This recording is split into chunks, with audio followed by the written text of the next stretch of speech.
أعوذ بالله من الشيطان الرجيم. بسم الله الرحمن الرحيم. الحمد لله رب العالمين، والعاقبة للمتقين ولا عدوان إلا على الظالمين، وأشهد أن لا إله إلا الله وحده لا شريك له، وأشهد أن محمدا صلى الله عليه وآله وسلم عبد الله ورسوله. أما بعد, we thank the Almighty Allah for giving us an opportunity to be here again. We thank Him for His mercies that He's bestowed upon us. We bear witness that there is no deity worthy of worship except the Almighty Allah. We also bear witness that the Prophet Muhammad sallallahu alaihi wasallam is His servant and His messenger. Whosoever the Almighty Allah guides is really guided, and anybody who goes astray has nobody to blame but themselves. Alhamdulillah, today is a Sunday, the 23rd or the 22nd day of Jumada al-Ula, 1444 years after the Hijrah of the Prophet Muhammad sallallahu alaihi wasallam. It also corresponds with the 18th day of December 2022. Today is our 8th episode on the Sirah. And in the previous episodes, we spoke about the birth of the Prophet Muhammad sallallahu alaihi wasallam, his childhood life, his teenage years, and then how he was able to live with the people of Makkah. Today's episode is going to look at the Prophet Muhammad sallallahu alaihi wasallam and Khadijah. And this is a very, very important juncture in the life of the Prophet Muhammad sallallahu alaihi wasallam, where he's going to get married. And the other part of it is that this is a very, very important class, especially for our sisters, because Khadija radiallahu anha is the finest and the best of role models any sister can pick. And it's important that we teach our daughters who Khadija is. Especially we live in times whereby all forms of ideologies are being pushed upon us and being peddled around the world.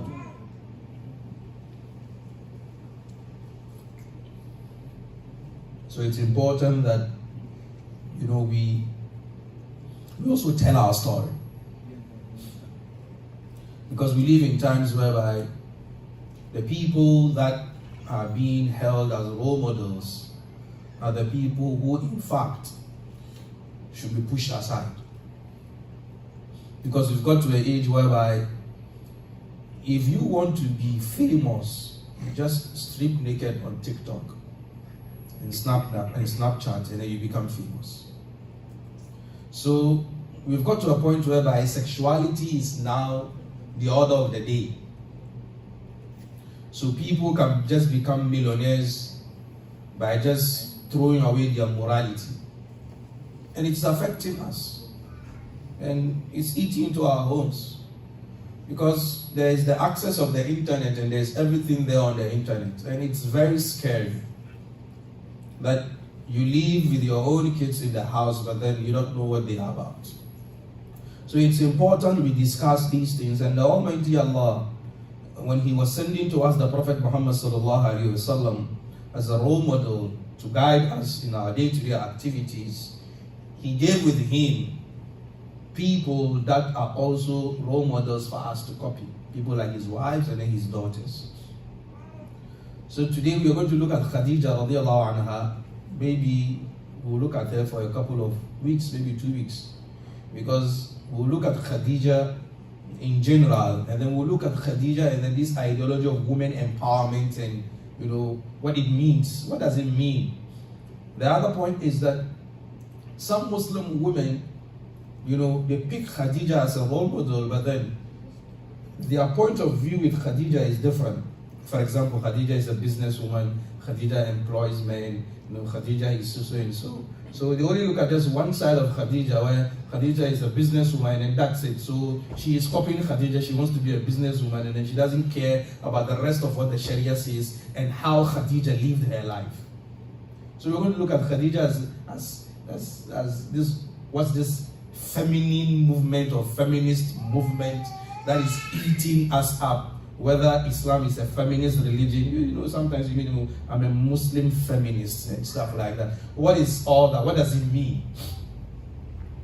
Khadija was born in Mecca, and her father is KHUWAILID. She and the Prophet Muhammad sallallahu alaihi wasallam share the 5th grandfather, who is called Qusay. So she and the Prophet Muhammad sallallahu alaihi wasallam, when you go through their lineage, they meet at a point at Qusay, and they are Quraysh. Her mother is Fatima bint Zaida. This is who her mother is. Scholars have differed concerning when her father died. If you remember, we spoke last week about Harb al-Fujar, a war that happened in Mecca, where we said the Prophet, didn't partake, or he partook in that war. Some of the historians are saying her father died in that war. Others are saying no, he didn't die in that war. He lived to see her get married. He was the one who married her to the Prophet Muhammad sallallahu alaihi wasallam. But then the predominant opinion is that he died in that war, and then it is her uncle who stood in to marry her to the Prophet Muhammad sallallahu alaihi wasallam. Khadija radiallahu anha married 2 men before the Prophet Muhammad sallallahu alaihi wasallam. She married Abu Hala, and then she married Atiq ibn Abid. These are the 2 men that she married. Khadija married these 2 men, and they both died. It's not as if they divorced. No, this guy died, and then she married this guy, and this guy also died. And then she had kids with them. She had 2 with the first one, and she had 1. She had 2 boys with the first husband, and then she had 1 girl with the second husband. And the girl that she gave birth to with her second husband, she became a Muslim, and she gave birth to a son that they named Muhammad. So Khadija had a grandson through her second husband, whose name is Muhammad. And this Muhammad is being said that they had a village near Medina, but then that family has been extinct. They later died without giving birth. So this is just something about Khadija. Khadija was very wealthy. She was very, very rich. The sources didn't tell us where she got her richness, her money from. Whether she inherited from her father or she inherited from her husbands. But then, historically, women before Jahiliyyah never inherited. They were part of the inheritance. In Jahiliyyah, before Islam, the women do not inherit. They are part of the property that is going to be inherited. So a boy can inherit the wives of his father except his mother.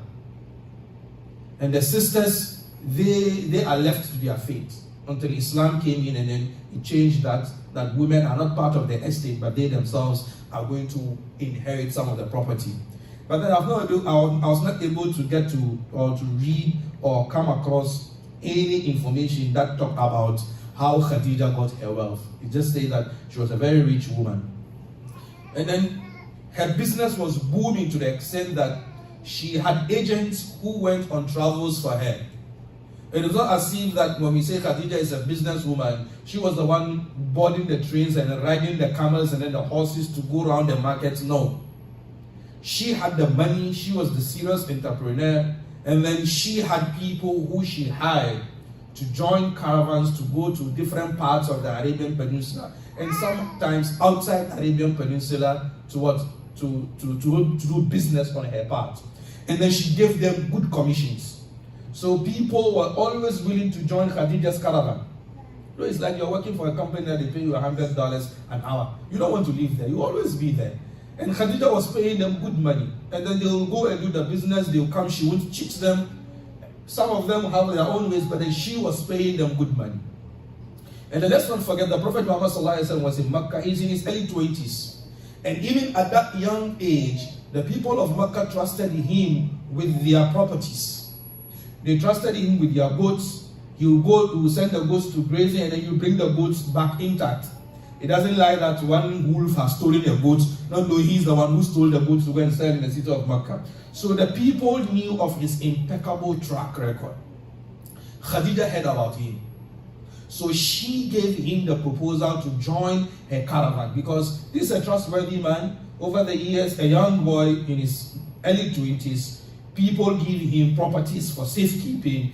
People trust him. He's never had any case. Obviously, you want to have such a person on your business to go to business for you.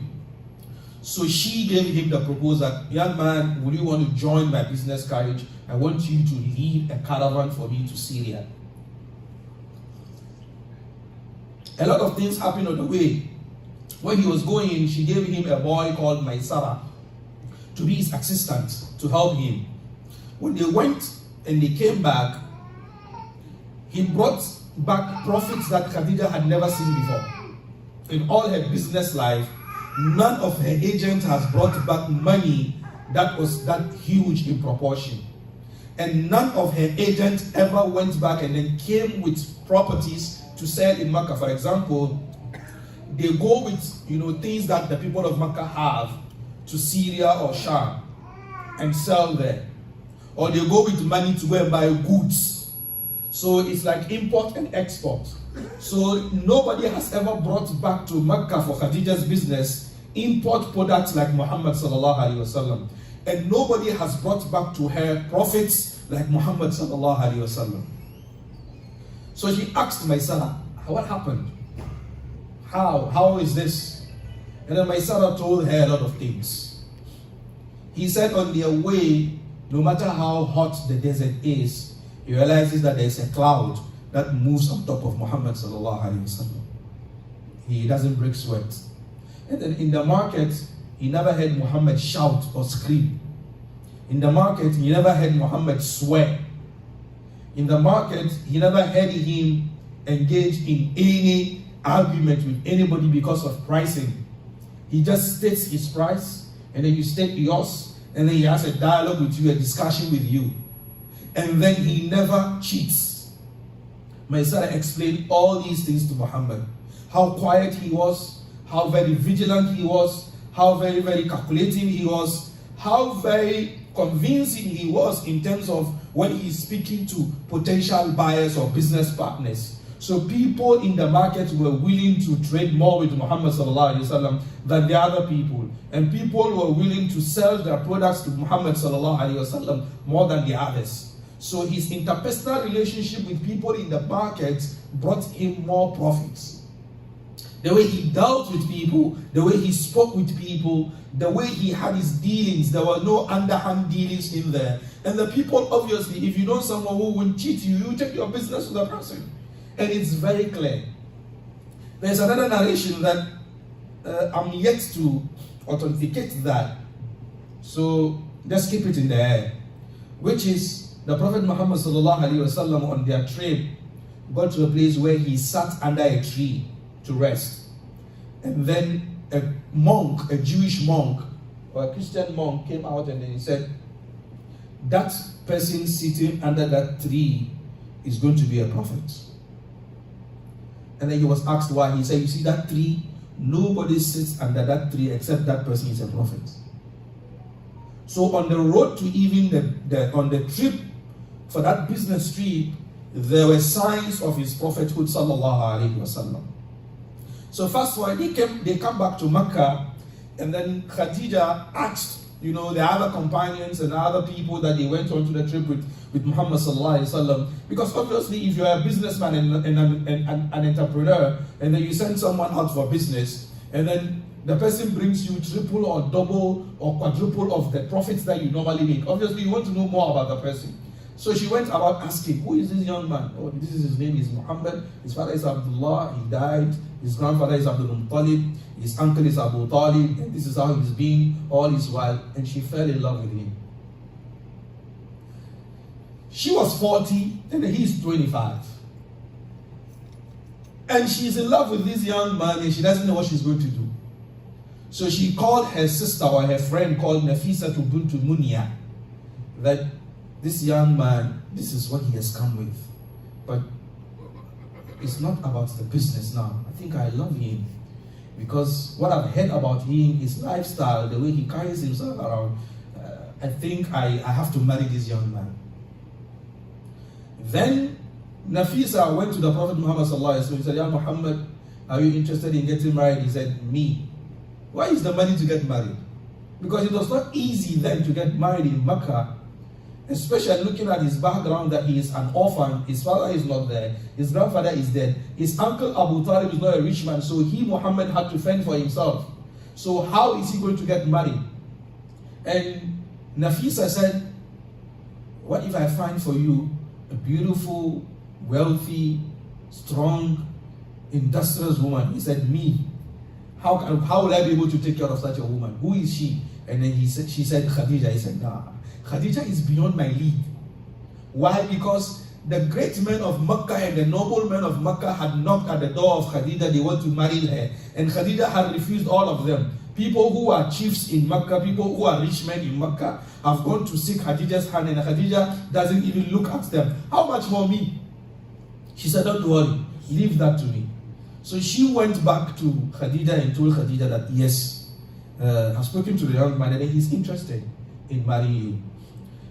There are some lessons here, is that a lady can see a man she's interested in, and it is applicable in the Sharia that she can send someone to talk to the man. You know, sometimes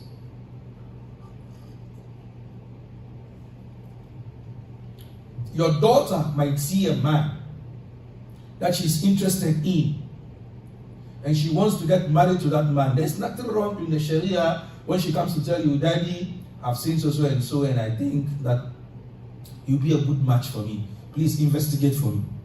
Let's see. There's nothing wrong with that.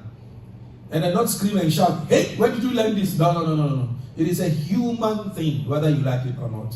There are human feelings. And it's that. But then, what is important is that we fine-tune those feelings and those activities within the confines of the Sharia. That's why it's important. That it's not an open-ended thing. I saw a video 2 days ago, I think on Facebook, that a non-Muslim lady was asking a Muslim guy that, do you Muslims date? He said, no, we don't date.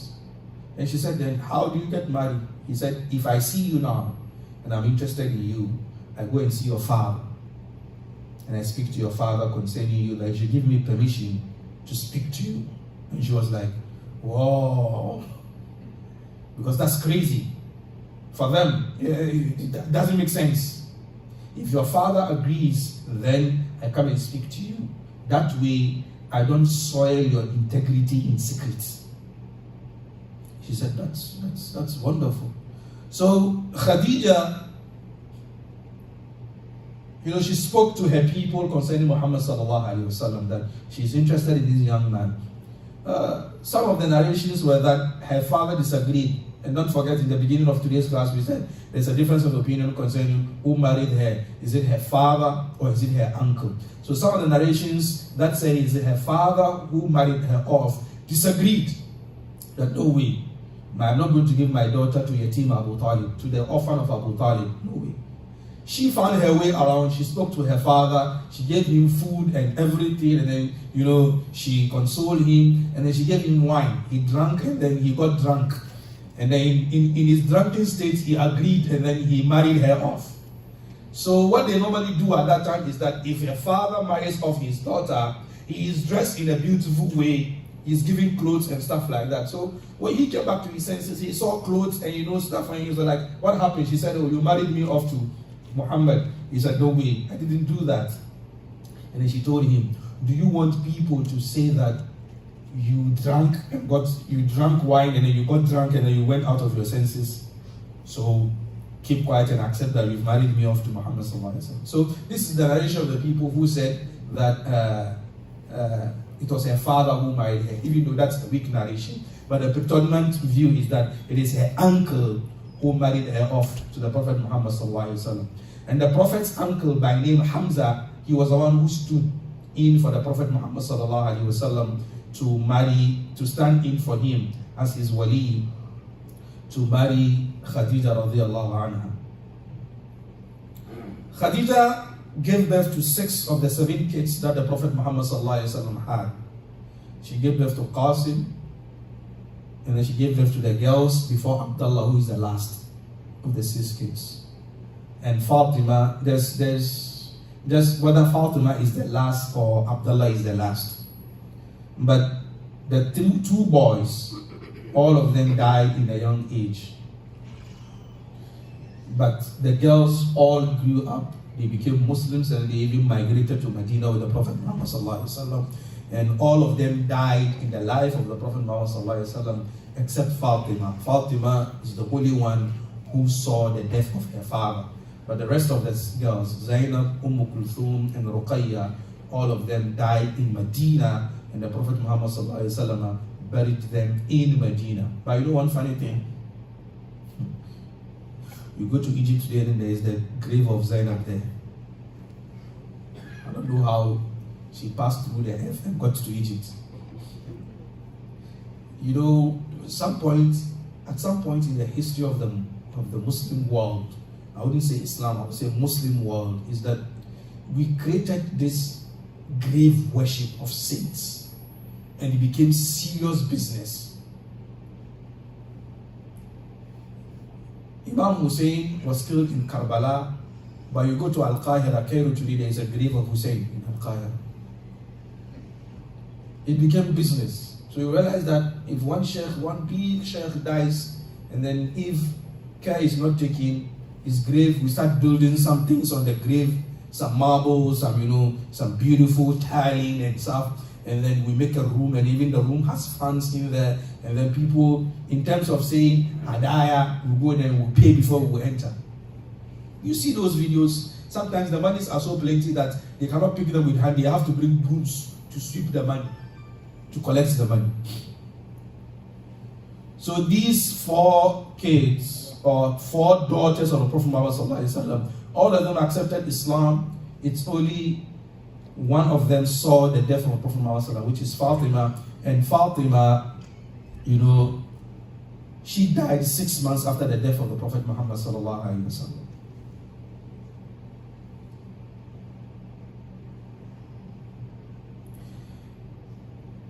Part of the virtues of Khadija radiallahu anha, the Prophet Muhammad sallallahu alaihi wasallam says, "Afdalu nisa'i ahli al-Jannah Khadija bint KHUWAILID." The best of women in Jannah are Khadija bint KHUWAILID, wa Fatima bint Muhammad, and Fatima, the daughter of Muhammad, wa Asiya bint Mazahib,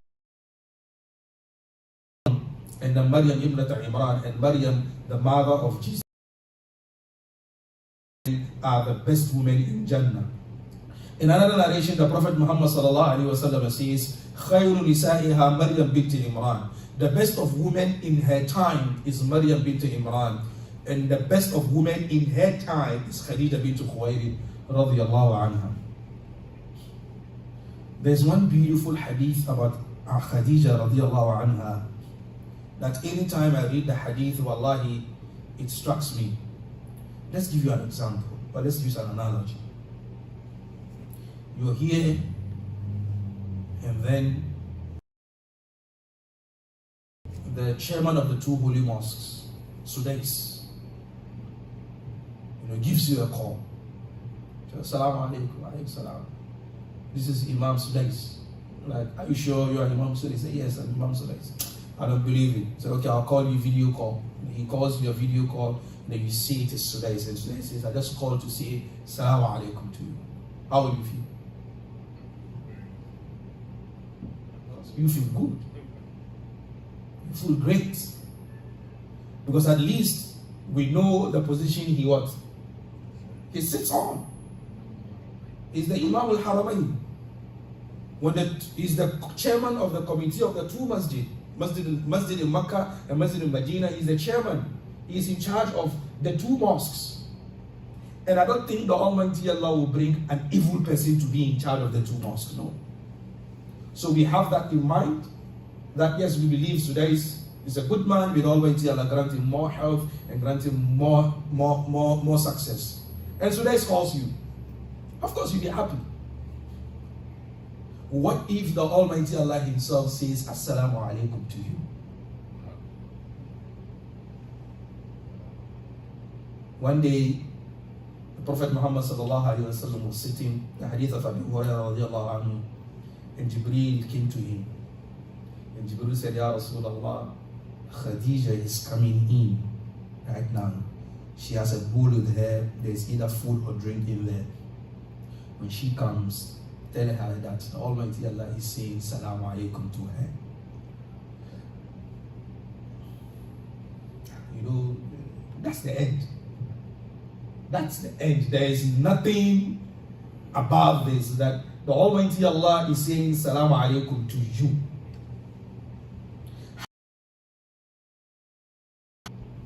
What did Khadija do to get to an extent whereby the Almighty Allah will send Jibreel to tell the Prophet Muhammad sallallahu alaihi wasallam, to tell Khadija that He, Allah, is saying Salaam Alaikum to Khadija?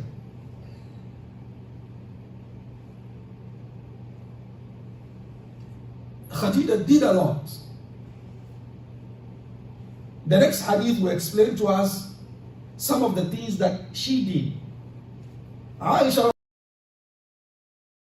that Ya Rasulullah, you're always mentioning Khadija. You're always mentioning Khadija. This is after Khadija is dead. And know very well that Aisha never saw Khadija radiallahu anha. She never saw her. Some narrations are of the opinion that maybe Khadija died before Aisha was born. Or that Khadija died and Aisha was a very little girl. Because Khadija died and the Prophet Muhammad sallallahu alaihi wasallam was of 50 years. He married her when he was 25, and then she died after 25 years of marriage, which is, he was 50. And then he married Aisha when he was around 55. So it's quite that, because Aisha herself said she never saw Khadija. And then she told the Prophet Muhammad sallallahu alaihi wasallam, Ya Rasulullah, why are you always disturbing us about Khadija? She was jealous. And Aisha said that she never had jealousy for any of the wives of the Prophet Muhammad sallallahu alaihi wasallam like she has for Khadija, because the Prophet was always mentioning Khadija. He would slaughter an animal and then he would give part of that as a gift to the friends of Khadija. One day the sister of Khadija came in and she said, Assalamu alaikum. Hearing the voice of the sister of Khadija alone brought back memories of Khadija for him.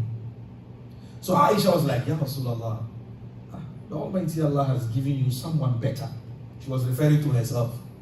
Khadija was an old woman. I'm a young woman. And then he told her, Aisha, no, the Almighty Allah didn't give me someone better than Khadija. Khadija believed in me when the whole world didn't believe in me. Khadija gave me money to support me when everyone else was not willing to bring their money to support. And Khadija, I have kids with her, so there's no way I'm going to ever forget Khadija. Khadija served like the interior minister for the Prophet Muhammad sallallahu alaihi wasallam. When the going gets tough in Mecca, when the insults became too many to bear, when the chastisement became very, very tough, the Prophet Muhammad sallallahu alaihi wasallam had a consoler in Khadija radiallahu anha. She played a pivotal role in the life of Prophet Muhammad sallallahu alaihi wasallam that he never forget her. Even when he came for Aam al-Fath, when he came to conquer Mecca, they told him, Ya Rasulullah, where should we place your tent? He said, place my tent near the grave of Khadija. Years after she died, he came back to Mecca. They were like, Ya Rasulullah, where do you place your tent? He said, place my tent near the grave of Khadija. I want to sit next to her grave. So it is not surprising that the Almighty Allah sends Jibreel to come and say salam to Khadija. Let's not forget the history behind the first time he received wahi. He saw Jibreel for the first time. He rushed home to Khadija. Zammiluni, zammiluni, cover me up, cover me up. فَلَقَدْ خَشِيتُ عَلَى نَفْسِي. I'm scared. What she did say? She got him covered. If it was another woman, I wouldn't say our present day wife so that they don't have problems with me. I'm not saying present day wives. I'm saying it was another woman. Hey, don't come and disturb me in this house. You're just coming back from work and then you are screaming, you are scared. You're a whole man like you. How can you be scared?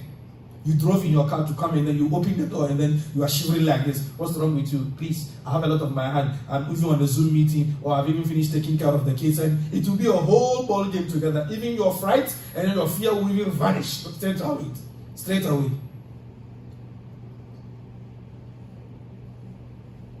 So she played this psychological role in the Prophet Muhammad sallallahu alaihi wasallam, whereby he knew for sure that if he goes out there and then things get tough, there is Khadija radiallahu anha in the home waiting for him to give him that peace of mind.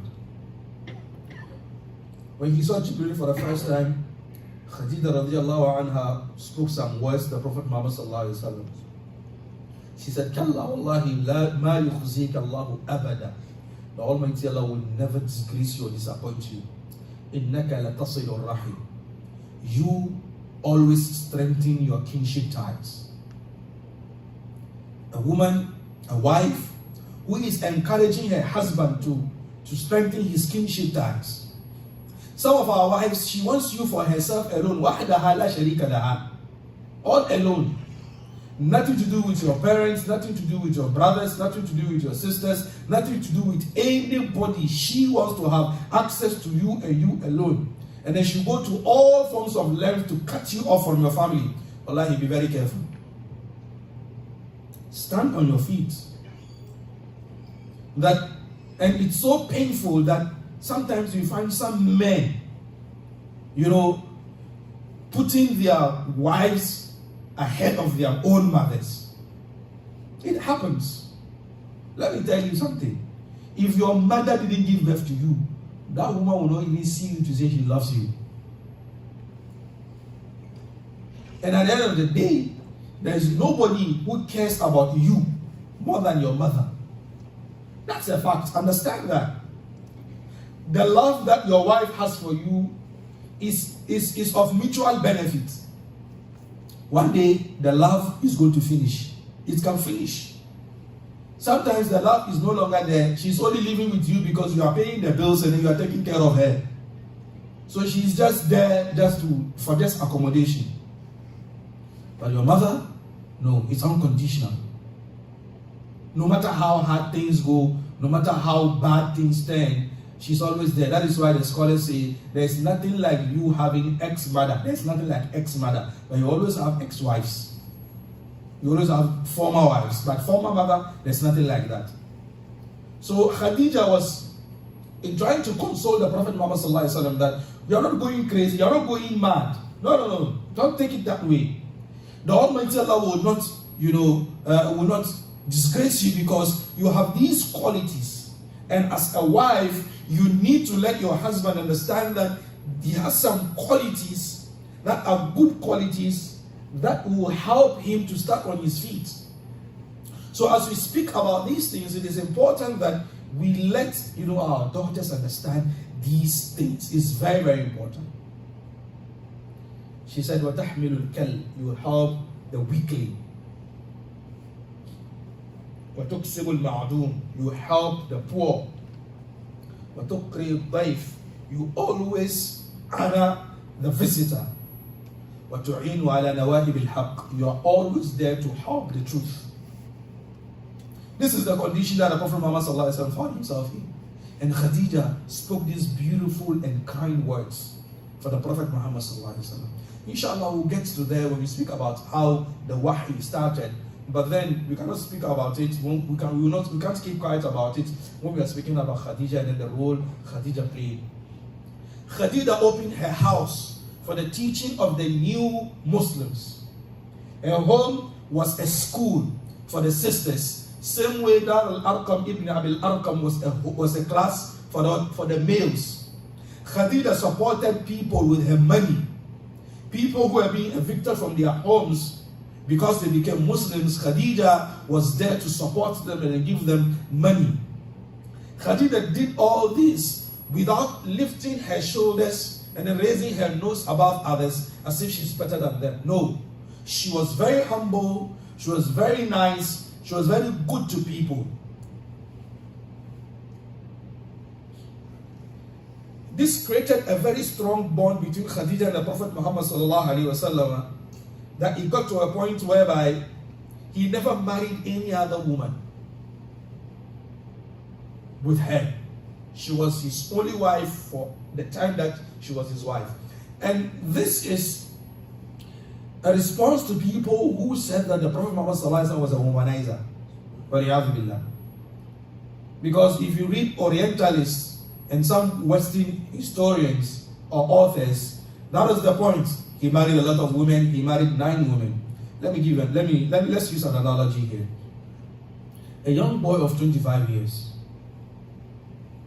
has an opportunity to get married, and then he marries a woman who is 40 years. 15 years older than him. And then he stays with her for 25 years, not marrying any other woman. And you know very well that the age of, our strength as men is from 15 to about 45, 50. Some of you can go to 60. 15 to 50. And this man, from his 15 to 50 years old, these years, that's how many years? That's about 35 years. But then he was with only one woman. And understand that no, that it is not that is not his goal. And after Khadijah died, he married someone who is also old, BINT. And the other woman that he married, he didn't marry them because he wanted sexual gratification. Otherwise, all the wives that the Prophet Muhammad ﷺ married, it was only Aisha who was a virgin. The rest of them had husbands. Some of them brought in 4 kids, some brought in 3 kids, some brought in 2 kids. He didn't marry any virgin in them except Aisha. So if me, someone like me, a young man, and I have opportunity to go and marry, and I have you want me to get married an old woman? Naturally, it is not like that. So the Prophet Muhammad ﷺ, he had a reason, and the Almighty Allah prepared him for that, not because he needed any sexual gratification, but then no, marriage for the Prophet Muhammad ﷺ was a marriage of purpose, of a marriage that had an objection to attain. Because if you observe his marriage to Khadijah, and the peace and the tranquility and the maturity with which Khadijah brought into the marriage when he became a prophet, if he had married someone younger, he would not have had it very easy. It's not easy. Because you see an angel, you run home to an 18-year-old girl or a 20-year-old girl. What will she tell you? You are disturbing me. She might not have that mental maturity to understand that this is the situation that you are in. So I need to do things that will calm you down. She might not have that. I'm not saying she wouldn't have that. She might not have that expertise. Khadijah was already married to 2 men before the Prophet Muhammad ﷺ. So she knew how to take care of men. She knew that. She had that experience. All I'm trying to say is that if you have the opportunity to marry widows, marry them. If you have an opportunity to marry widows, marry them. And the widows also need husbands. Yes. The divorcees also need husbands. In as much as we want to have the younger ones who are not married, yes, and even the Sharia encourages us to marry younger ones who are not married. Let's also look at the divorcees, the widows who do not have the opportunity to get married. Let's marry them. It helps. It helps shape the children that she's giving birth to, that this man has died and left her. At least they will have a father figure in their life. And it helps. That's just an aside. But Khadijah played that role to the extent that the Prophet had this peace in his life. And I'm saying to our young men that if you are getting married, take your time in choosing. It's not only about beauty. She has a long nose, she has long hair behind her, and then when she walks and she's beautiful, she's dashing. I'm not saying don't marry for beauty. No, that's what I'm saying. I'm saying marry someone who will give you stability in your life. Marry someone who will be there emotionally, psychologically, to give you the cushion that you need when life knocks you in the face. Because you will need it. You will need someone who understands how things move. If you just go out there and pick just anybody on the street, you are doing yourself a big disservice. And as parents who are listening to us, let's try as much as possible to forge alliances with each other. I know you have a daughter. I know you have a son. Why don't we find ways at least to bring them together? We are not going to force them to get married to each other, but at least we're able to what? Bring it to their eyes for them to see each other in a vein that marriage is a lifelong business. It's not only about sexual gratification. And you, our elders, know very well that sometimes you can be with a woman for a week and then you don't even think about going near in that regard, because the things that are in your head at that time, your head is burning. You don't need to get closer to a woman at that time. And these things are natural, it happens. So if you only get married because you are interested in sexual gratification, that is when you have a problem. And with all due respect, this is the age that we've got into, whereby we are just getting married because we just want to quench that desire. So our marriages are not stable. That's a fact. Our marriages are always under turbulence. Because I'm not getting married because marriage is ibadah.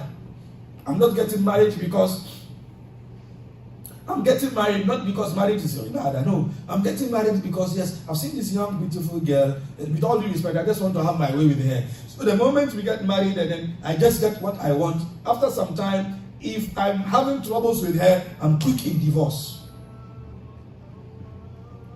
May Almighty Allah safeguard us. So in the marriage of the Prophet Muhammad with Khadijah, we have a lot of lessons to pick in there. That this young man is not interested in sexual gratification. He wants someone who is going to give him a peace of mind in his life, because his life has been full of troubles. Father dying before he was born, mother dying at the age of 6, grandfather dying at the age of 8. He had to go about into the desert of Makkah to take care of goats and animals and stuff like that. So his life was not that life of luxury and comfort. So he needed a partner with him who is going to cushion a lot of things for him. And the Prophet Muhammad in marrying Khadijah, he didn't marry her because she had money. No. Yes, she had the money. The money was just a bonus. But then he married her because she came from a noble family. She herself is a noble woman. She herself carried herself with dignity and respect in Makkah. That is why all the big men in Makkah wanted to marry her. So it was these qualities that pulled him towards her. So in getting married, someone will say, oh, Sheikh, why are you speaking about getting married when I've already gotten married? So don't worry. Don't worry, you might want to.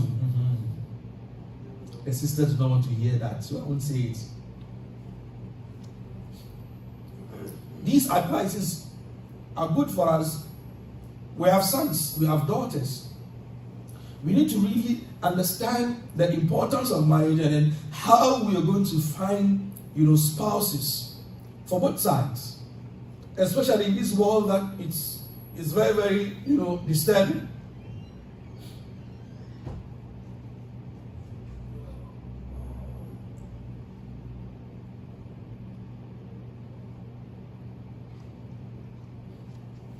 So we spoke about a hadith where Jibreel came to tell the Prophet Muhammad sallallahu alaihi wasallam that the Almighty Allah sends His salam to Khadijah radiyallahu anha. And wallahi, and then Jibreel says that he should tell her that the Almighty Allah has built for Khadijah in Jannah a house. These are glad tidings for Khadijah radiallahu anha. And the story of Khadijah radiallahu anha tells us the importance of women in Islam and the role that women played. And do not forget, Khadijah was the first person to believe in the Prophet Muhammad sallallahu alaihi wasallam. Khadijah was the first person to listen to the Quran from the mouth of the Prophet Muhammad sallallahu alaihi wasallam. And Khadijah was the first person to pray with the Prophet Muhammad sallallahu alaihi wasallam. So when people speak about Islam in a negative light concerning women and then women's rights, they really do not really understand what Islam is. They've not really read the history of Islam to really look at Islam and see what has Islam prepared for the female. And inshallah, in our speakings, we will look at the rights of women in Islam. In this series that we're going to look at Khadijah, especially, I said we're going to look at Khadijah for 2 more episodes. That the rights of Muslim women, because it is what we are being bashed with, that Islam has no place for women. Islam oppresses women. Islam, denigrates women. Islam, oppresses women. Islam is a masculine religion. It's a patriarchy. Yesterday I said something. the world was built with male power and dominance. And it's a fact. That is how the world was built. But that doesn't mean that women are irrelevant. No. There are things that women can do and men can never do. There are things that men can do and women can never do. There are things that we can both do. There are places where women excel more than men. And there are places where women excel or men excel more than men or more than women. I'm just mixing things up. But then the fact remains that the world was built on male power. That's it. The laborers, the machine operators, the fire service men, all of them, all things that needed someone to be at the forefront to face the hardship of it has been men. But women in Islam are the ones that nurture the men that will go out there to face the hardships of the world. That is how Islam makes it. The women are the laboratory that are going to raise the next generation of men that the world needs for the survival of the world. And that's how Islam puts it. So when Islam says the woman should cover up, it's because she's a gold, she's a diamond, she's a jewel, and that jewel needs to be protected. That jewel needs to be covered up. And that's the history or the reason behind the hijab. And when Islam says that this is what is supposed to be done, it's because there's a purpose behind it, not because, there is some hidden agenda. So Khadija radiallahu anha breaks all this myth for us in the history of the Muslim woman, where she's there at the forefront. At the beginning, it was a woman, she was there, she supported, she provided her money, and even it got to a point whereby Khadija referred to the Prophet Muhammad, she referred the Prophet Muhammad sallallahu alaihi wasallam to her uncle, Waraqah bin Nawfal. Waraqah bin Nawfal. This uncle of Khadija radiallahu anha was a Christian, and then he used to copy parchments of the Torah and then the Bible.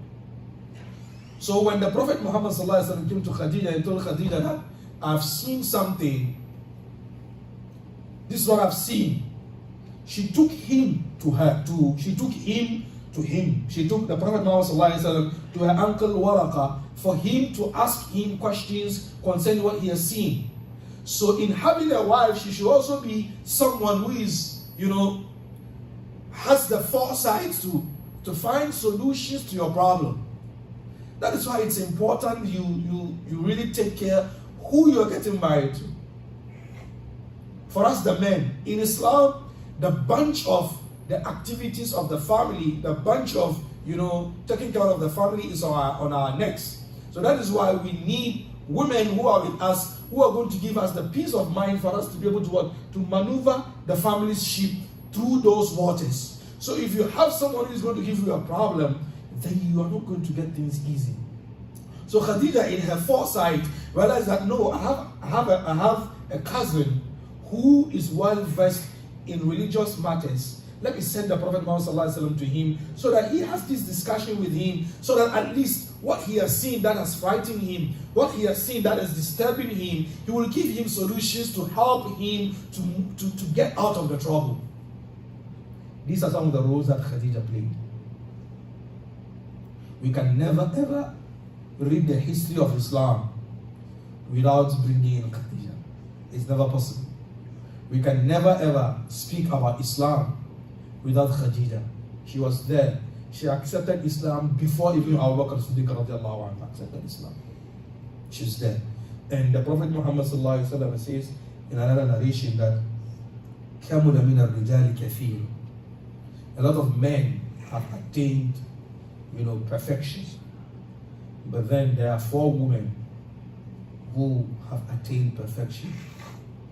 He says, Khadija bint KHUWAILID,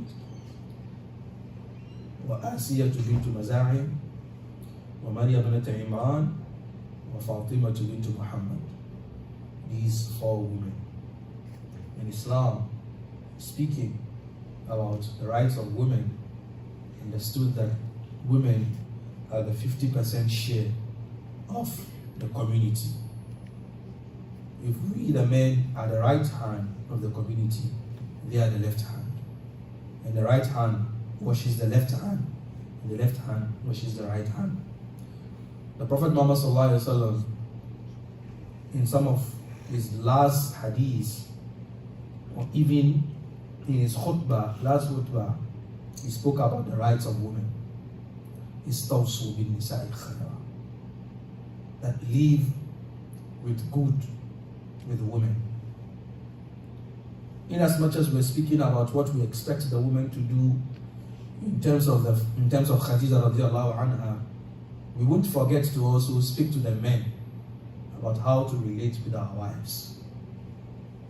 It's a 50-50 thing. In as much as we expect the women to be responsible, we expect the women to be obedient, we expect the women to be accommodating of us, we should also return it back. It's important. They have rights over us. Same way we also have rights over them. Let's not eschew our rights. And understand one thing. Our fathers here will tell you, some of us, we are young, we don't have that much experience. But the fathers will tell you that living with women needs a lot of wisdom. A lot of wisdom, a lot of deep thinking. Because sometimes if you say you are going to go by their actions, you will always be at fault.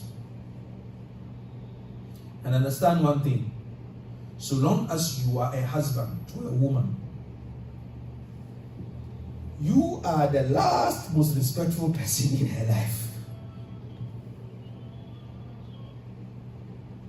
Understand that?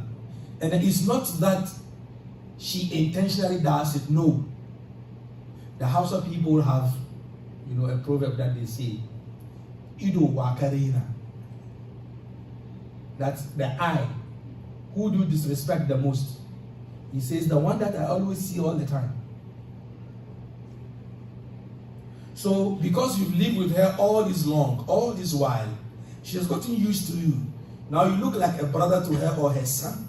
So sometimes she will use some words to you that is disrespectful, but then it doesn't mean that she means to disrespect you. Our fathers know that. That is why they've been able to hold our marriages for 40, 50 years. But we, 3 months, 5 months, 6 months, 1 year, we are apart. So the kind of patience that our fathers have, we ask the Almighty Allah to bless us with. Because it's not easy.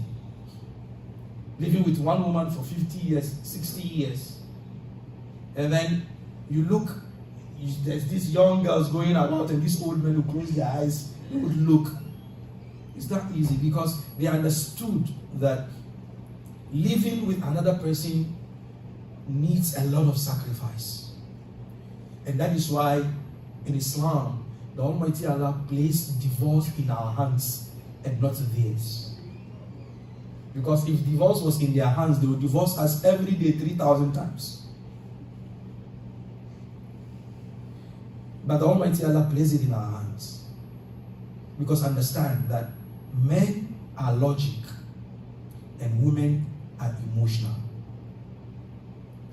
A woman will tell you what she's feeling at that time, not what she's thinking. But a man will tell you what he's thinking, not what he's feeling at that time. Let me give you an example. If you tell a man he's stupid, I'm stupid, I'm not, and so what? That's it, he forgets about it. But when you tell a woman she's stupid, she feels stupid. And she will never forget it. You, those of us who are married, just go back into your mind and then just think about something. You had a quarrel with your wife and then you insulted her, for example. After some time, she will remind you even that day, after you've even settled the issue, one day she will tell you, you forget that day that you told me that I'm stupid. Has it happened before or not? It happens. So you should be very careful the kind of words you use for the woman, because they have an emotional relationship with the words. For us, we are logical. A woman will tell you, get up. I don't want you. I don't love you. Go away. And the moment you tell her, okay, fine, I'm going to give you, this is your divorce letter. When did I say that? I don't mean. At that instant, she's feeling furious. So she doesn't want you near her. So she will just utter that, get away. But in reality, it's not like that. So these are some of the things that we need to understand when it comes to, marriage. That this is how the Almighty Allah created the woman. And this is how the Almighty Allah created us. And then don't expect the woman to treat you 100%. Same way you can't treat her 100%. In some instances, you come 80%, she comes 20%. In some instances, she comes 80, you come 20. So it's a balance, and it's better than me. We need to teach the young ones that marriage is not like a glove that you put your hands and take it off, put on your hands, you take it off anytime you want. No, it comes with consequences. It's a lifelong, journey. And then the story of KHADIJAH with the Prophet Muhammad gives us that beautiful example that we can see. For 25 years, they never had an altercation. For 25 years, they never had any problems. For 25 years, she stood with him. Strength for strength. She gave him the support that he needed. And I believe that always, if you find any successful man, it's either his mother is with him or his wife is standing strong next to him. It's always like that. And I always use my parents as an example. My father is a traveler. He got to a point he was even nicknamed the ambassador of Ahlul Sunnah in West Africa. He's the ambassador. He travels. When we were kids, we hardly saw him. When we grew older, I asked her, how come you married a man who is always traveling here and there, going up and there, and then you are still here with him? What happened? She said, I saw a future. And the future is you, my kids. I was patient. He was traveling. I supported him. I'm a stay-at-home mother. When we grew up, I've never seen my mother go anywhere to go and buy herself. Never seen it. She's always at home. Before she got married, she was a pharmacist. She was working in a pharmacy. When she got married, my father said, stay home and take care of the kids. And that's it. Up till now, she's in the house. So I asked her, what happened? Why these sacrifices? You were a Form 5 leaver in the late 70s to the 80s. And you had the opportunity to go to the university at that time. But then you put all aside, you got married, and then you stayed home. You didn't further anything. What happened? She said, I did it because of you, for you. And that sacrifice that she did is manifested in me and my younger ones. My younger brother, one behind me, is an IT engineer. He is studying his master's degree in Sharia in Niger now as we speak. The one after him, who is a girl, she is a midwife now. And then there is one, Abdul Jalil, who, when you see him, he has more beard than us. He is a lab technician. And then we are preparing him to go to Saudi Arabia to go and study Islam again. So almost all of us had that. And people always say that, no, it is because of your mother. That's all they say. She had that sacrifice to sit down, to support the old man, for him to what? For him to go out and then do what he's supposed to do. And then we have now become the fruits of that labor. So it's very, very important that our women understand one thing, that supporting your man in every endeavor that you can do is not denigrating or pushing you down or stopping you from becoming someone who you want to be. Sometimes women say, I've gone to school, I've become, a career woman, and then I'm told that I'm going to marry, and then I'm supposed to support my husband or submit my husband. What about me, my career? What about me, my career? Sometimes you hear women say that. And in the end, what happens? We get a lot of problems, but we'll speak about this at our next episode. Khadijah and women empowerment in the present day world. Because we realize a lot of Muslim women, young ladies, see Khadijah as a role model. But then, which side of Khadijah do they pick for their role modeling?